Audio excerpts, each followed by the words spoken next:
Всем доброе утро, всем здрасте. Сегодня на завтрак решила, значит, сделать оладьи и взяла домашнюю сметану.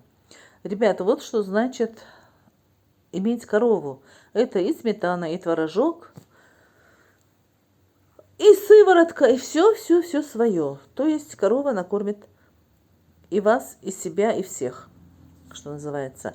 Ну вот для чего я сейчас снимаю? Я решила рассказать вам про один совет одного старца, который на свадьбе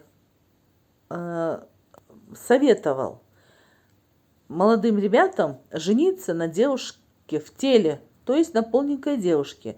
И он им говорил: если вы женитесь на девочке такой пухленькой, она, даже если вы, значит, поругаетесь, то есть имеется в виду уже с женой, то она сама голодной ходить не будет. Она обязательно что-нибудь доприготовит для себя, и вам обязательно что-то перепадет. То есть голодным муж не останется. И вот действительно, вот это правда. Обязательно будет на столе первое, второе, третье и компот.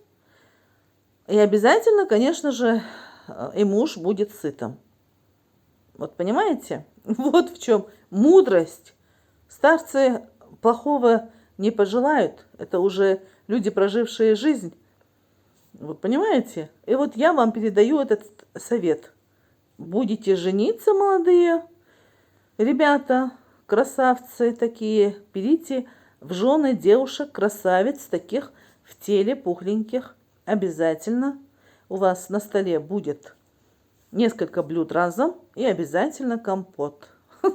Вот так вот. Вот.